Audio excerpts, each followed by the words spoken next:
दोस्तों नमस्कार। तो आइए शुरू करते हैं सामान्य अध्ययन वस्तुनिष्ठ प्रश्न संग्रह श्रृंखला में एनसीईआरटी आधारित भारतीय इतिहास के महत्वपूर्ण प्रश्नों का भाग 17। दोस्तों आज की वीडियो का जो पहला प्रश्न है वो देखिए, ब्रह्म समाज का सिद्धांत किस पर आधारित है आपको बताना है। यानी ब्रह्म समाज का सिद्धांत क्या है या ब्रह्म समाज किस सिद्धांत पर आधारित है, ये प्रश्न है आपके लिए। ऑप्शन है नास्तिकता पर, अद्वैतवाद पर, मूर्ति पूजा पर या बहुदेववाद पर। तो सही उत्तर ऑप्शन बी, अद्वैतवाद पर।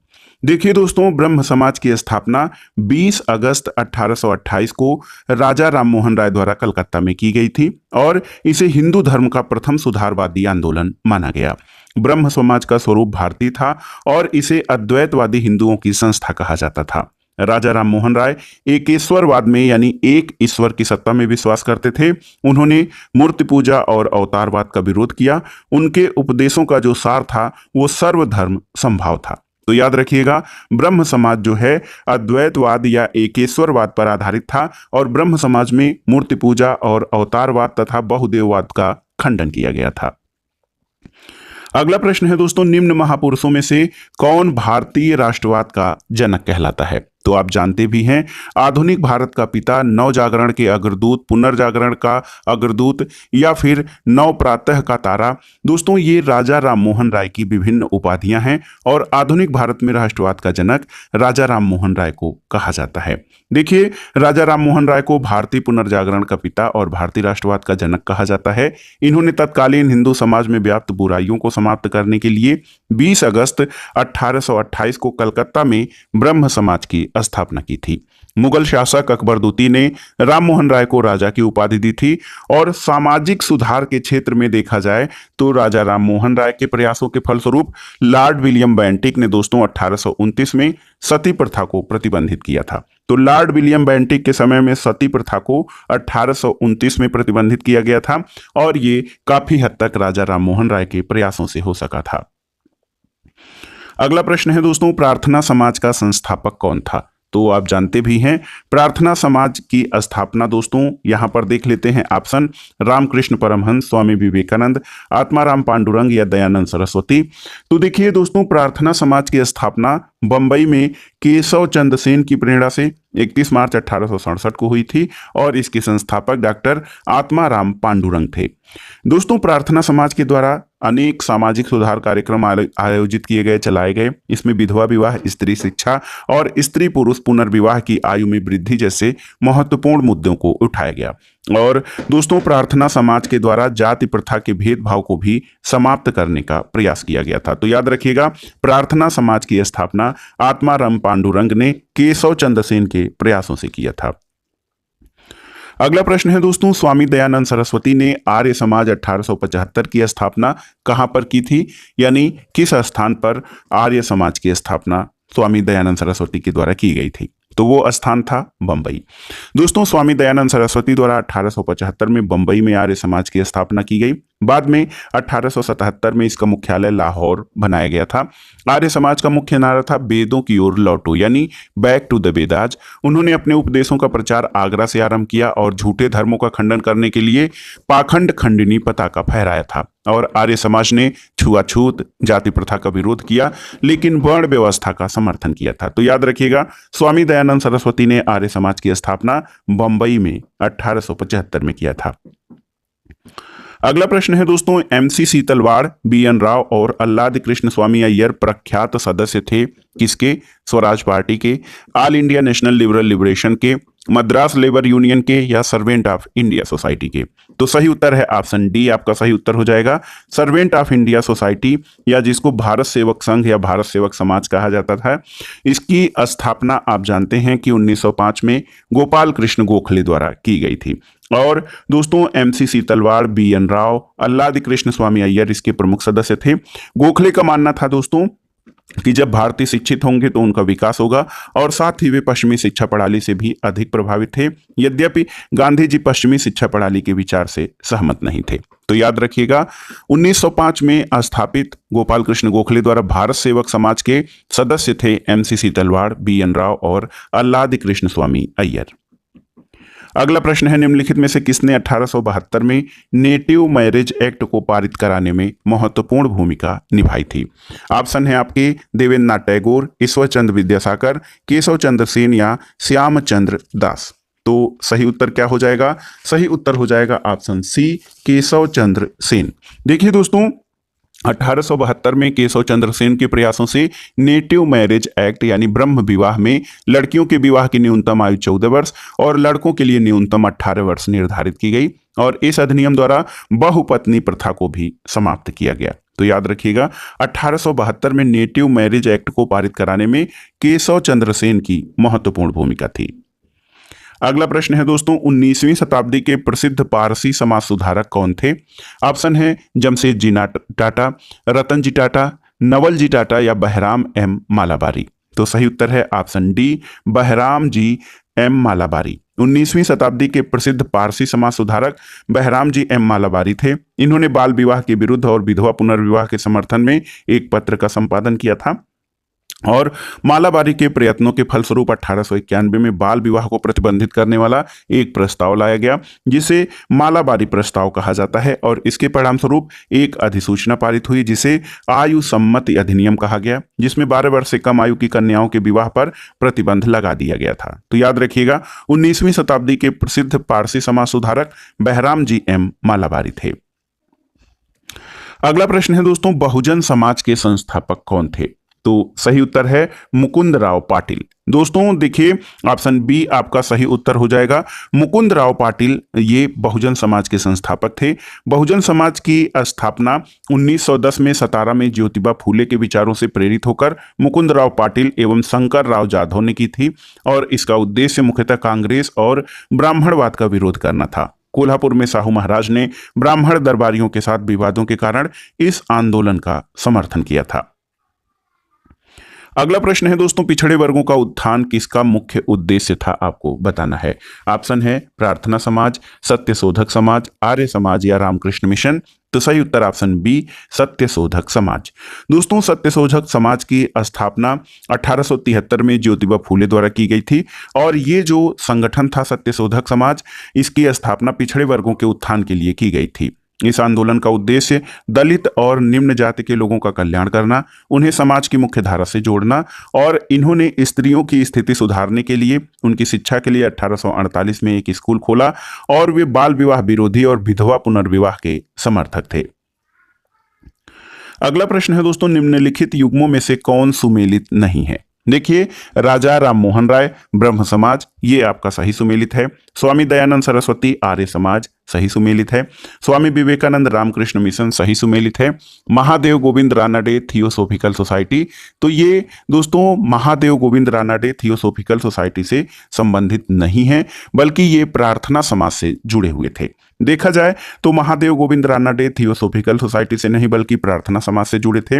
राजा राम मोहन राय ने ब्रह्म समाज की स्थापना 1828 में की। स्वामी दयानंद सरस्वती ने 1875 में आर्य समाज की स्थापना की। स्वामी विवेकानंद ने रामकृष्ण मिशन की स्थापना की थी और ये भी सामाजिक कार्यों के लिए विख्यात है। आपके लिए एक प्रश्न है, थियोसोफिकल सोसाइटी की स्थापना किसने की थी और भारत में इसका मुख्यालय कब और कहां स्थापित किया गया? अगला प्रश्न है दोस्तों, निम्नलिखित में से कौन एक सही सुमेलित है? इसका मतलब अन्य विकल्प जो हैं वो सही सुमेलित नहीं है। देखिए, भारतीय ब्रह्म समाज लाला लाजपत राय, सही सुमेलित नहीं है। भारतीय ब्रह्म समाज की स्थापना जो है राजा राम मोहन राय ने की थी और तत्वबोधिनी सभा केशव चंद्र सेन द्वारा नहीं देवेंद्रनाथ टैगोर द्वारा स्थापित किया गया। सत्यशोधक समाज देवेंद्रनाथ टैगोर द्वारा नहीं बल्कि ज्योतिबा फूले द्वारा और the servant of India society Gopal Krishna Gokhale. Option D आपका सही उत्तर है। दोस्तों, रानाडे महादेव गोविंद रानाडे के शिष्य गोपाल कृष्ण गोखले ने 1905 में सर्वेंट ऑफ इंडिया सोसाइटी की स्थापना की थी। तो सही उत्तर ऑप्शन डी केवल सही सुमेलित है, अन्य विकल्प जो हैं सही सुमेलित नहीं है। अगला प्रश्न है दोस्तों, शारदा अधिनियम के अंतर्गत लड़कियों और लड़कों के विवाह की न्यूनतम आयु क्रमशः कितनी निर्धारित की गई थी? आपको बताना है। तो उत्तर है लड़कियों और लड़कों की आयु, लड़कियों की 14 वर्ष और लड़कों की 18 वर्ष निर्धारित की गई थी शारदा एक्ट के अंतर्गत। दोस्तों, शारदा एक्ट डॉक्टर हरविलास शारदा के प्रयासों से बना था। सन 1929 में ये बाल विवाह निरोधक अधिनियम शारदा एक्ट अस्तित्व में आया। इस अधिनियम के अनुसार लड़कियों के विवाह की न्यूनतम सीमा 14 वर्ष और लड़कों की 18 वर्ष निर्धारित की गई। 1891 में ब्रिटिश सरकार ने एज ऑफ कंसेंट एक्ट पारित किया था और इस अधिनियम के अनुसार 12 वर्ष से कम आयु की कन्याओं के विवाह पर प्रतिबंध लगा दिया गया। तो उत्तर है दोस्तों शारदा अधिनियम, जो कि बाल विवाह निरोध से संबंधित है, बाल विवाह के उन्मूलन से या बाल विवाह को कम करने के लिए इसमें लड़कियों की आयु 14 वर्ष और लड़कों की 18 वर्ष रखी गई थी। अगला प्रश्न है, निम्न में से किस वर्ग को सर्वप्रथम पश्चिमी सभ्यता ने प्रभावित किया? ऑप्शन है कुलीन जमींदार, नवीन धनवान व्यापारी, शिक्षित हिंदू मध्यम वर्ग और शिक्षित मुसलमान। तो सही उत्तर है ऑप्शन सी, शिक्षित हिंदू मध्यम वर्ग। दोस्तों सबसे पहले पश्चिमी सभ्यता ने शिक्षित हिंदू मध्यम वर्ग को प्रभावित किया और 19वीं शताब्दी को भारत में धार्मिक और सामाजिक पुनर्जागरण की सदी माना गया। हीगल ने कहा है कि पुनर्जागरण के बिना कोई भी धर्म सुधार संभव नहीं है और आधुनिक सामाजिक धार्मिक आंदोलन नवीन पाश्चात्य समतावाद, वैज्ञानिक मानसिकतावाद, तर्कवाद और मानवतावाद पर आधारित था। तो याद रखिएगा, सबसे पहले पश्चिमी सभ्यता से प्रभावित होने वाला भारतीय वर्ग शिक्षित हिंदू मध्यम वर्ग था। अगला प्रश्न बहुत ही महत्वपूर्ण है, एक कथन है दोस्तों। इसमें यह है कि किसने कहा है कि यदि भगवान अस्पृश्यता यानी छुआछूत को सहन करते हैं तो मैं उन्हें कभी भगवान नहीं मानूंगा। तो देखिए ऑप्शन आपके डॉक्टर BR अम्बेडकर, बाल गंगाधर तिलक, लाला लाजपत राय और महात्मा गांधी। तो सही उत्तर ये कथन बाल गंगाधर तिलक का है। बाल गंगाधर तिलक स्वतंत्रता आंदोलन के सक्रिय नेता थे। इनको लोकमान्य और भारत का बेताज बादशाह कहा जाता है। तिलक ने अपनी राष्ट्रवादी गतिविधियों में हिंदू धार्मिक क्रियाकलापों को महत्वपूर्ण स्थान दिया, लेकिन वे अस्पृश्यता और जातिवाद के विरोधी थे।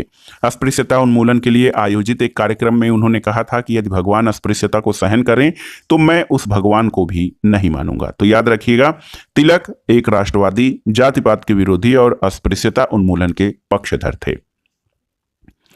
अगला प्रश्न है दोस्तों, थियोसोफिकल सोसाइटी की स्थापना किसने की थी? आपको बताना है। ऑप्शन है madam HP Blavatsky, Mahatma Gandhi, राजा राम मोहन राय या स्वामी विवेकानंद। तो सही उत्तर है option A, madam HP Blavatsky. दोस्तों 1875 में न्यूयॉर्क में एक रूसी महिला ब्लावत्स्की और अमेरिकी सैनिक अधिकारी कर्नल अलकाट द्वारा थियोसोफिकल सोसाइटी की स्थापना की गई। इसके संस्थापक भारत में जनवरी 1879 पहुंचे और उन्होंने 1882 में मद्रास के समीप अड्डयार में थियोसोफिकल सोसाइटी का मुख्यालय स्थापित किया और भारत में एनी बेसेंट थियोसोफिकल सोसाइटी से जुड़ी प्रमुख महिला नेत्री थी। दोस्तों तो याद रखिएगा, थियोसोफिकल सोसाइटी की स्थापना 1875 में मैडम HP ब्लावत्स्की और कर्नल अलकाट द्वारा की गई थी। अगला प्रश्न है दोस्तों, 19वीं शताब्दी के उत्तरार्ध में नव हिंदूवाद के सर्वश्रेष्ठ प्रतिनिधि कौन थे? आपको बताना है। तो उत्तर हो जाएगा आपका स्वामी विवेकानंद। ऑप्शन में रामकृष्ण परमहंस, स्वामी विवेकानंद, बंकिम चंद्र चटर्जी और राजा राम मोहन राय हैं। इसमें से सही उत्तर आपका हो जाएगा 19वीं शताब्दी के उत्तरार्ध में नव हिंदूवाद के सर्वश्रेष्ठ प्रतिनिधि स्वामी विवेकानंद रहे। दोस्तों नव हिंदूवाद के सर्वश्रेष्ठ प्रतिनिधि स्वामी विवेकानंद को माना जाता है। इन्होंने 1863 से 1902 तक रामकृष्ण परमहंस की शिक्षाओं को साकार करने और उनका प्रचार प्रसार करने और भारतीय दर्शन का साधारण भाषा में वर्णन करने का इनको श्रेय दिया जाता है। 1893 में वे शिकागो गए, जहां उन्होंने विश्व धर्म संसद यानी वर्ल्ड पार्लियामेंट ऑफ रिलीजन में भारत की ओर से सनातन धर्म की व्याख्या की थी। अगला प्रश्न है दोस्तों, महाराष्ट्र के किस समाज सुधारक को लोकहितवादी कहा जाता है? तो एक महत्वपूर्ण नाम है, देखिए दोस्तों, गोपाल हरि देशमुख। महाराष्ट्र के समाज सुधारक गोपाल हरि देशमुख, जिनका की जो समयकाल है 1823 से 1892 है। ये पेशे से न्यायाधीश थे जो 1880 ईस्वी में गवर्नर जनरल की परिषद के भी सदस्य थे। गोपाल हरि देशमुख के राष्ट्रीय आत्मनिर्भरता प्रतीक के रूप में हस्त निर्मित खादी वस्त्र पहनकर 1876 ईस्वी में दिल्ली दरबार में उपस्थित हुए थे। ये ज्ञान प्रकाश, इंदु प्रकाश, लोकहितवादी के नाम से प्रसिद्ध हैं। तो दोस्तों गोपाल हरि देशमुख को महाराष्ट्र में लोकहितवादी के नाम से जाना जाता है। अगला प्रश्न है दोस्तों, कलकत्ता के सुप्रसिद्ध प्रेसिडेंसी कॉलेज, जिसको कि पूर्व में हिंदू कॉलेज कहा जाता था, इसकी स्थापना किसने की थी? ऑप्शन है, देखिए, नैथियल वालिच, राजा राम मोहन राय, देवेंद्र नाथ टैगोर या विलियम कैरी। तो सही उत्तर है ऑप्शन बी, राजा राम मोहन राय। दोस्तों 1817 में कलकत्ता के सुप्रसिद्ध प्रेसिडेंसी कॉलेज जो हिंदू कॉलेज था, इसकी स्थापना राजा राम मोहन राय ने डेविड हेयर की सहायता से की। पाश्चात्य पद्धति पर आधारित उच्च शिक्षा देने वाला ये प्रथम कॉलेज था जो कि मानवतावाद, तर्कवाद, समतावाद पर आधारित था। 1854 में ये कॉलेज प्रेसिडेंसी महाविद्यालय बना था। तो याद रखिएगा, कलकत्ता में प्रेसिडेंसी कॉलेज की स्थापना राजा राम मोहन राय द्वारा की गई थी। अगला प्रश्न आसान है, आप जानते भी हैं कि रामकृष्ण मिशन की स्थापना किसने की थी, आपको बताना है। तो सही उत्तर है स्वामी विवेकानंद, जिनका कि मूल नाम नरेंद्र नाथ दत्त था। इन्होंने रामकृष्ण मिशन की स्थापना की थी। और दोस्तों स्वामी रामकृष्ण परमहंस की शिक्षाओं का प्रचार प्रसार करने के लिए स्वामी विवेकानंद ने 1897 में रामकृष्ण मिशन को स्थापित किया। सबसे पहले मठ की स्थापना कलकत्ता के समीप बारानगर में की गई। उसके बाद बेल्लूर कलकत्ता में मिशन को स्थानांतरित किया गया और 1899 में अल्मोड़ा के मायावती नामक स्थान पर वेलूर मठ की एक शाखा अद्वैत मठ की स्थापना की गई थी। अगला प्रश्न, और ये जो चैप्टर है भारत में सामाजिक और धार्मिक सुधार आंदोलन, इसका लास्ट क्वेश्चन है दोस्तों, राजा राम मोहन राय द्वारा स्थापित प्रथम संस्था कौन सी थी? ऑप्शन देखिए, ब्रह्म समाज, आत्मीय सभा, ब्रह्म सभा या तत्वबोधिनी सभा। तो सही उत्तर है ऑप्शन बी, आत्मीय सभा।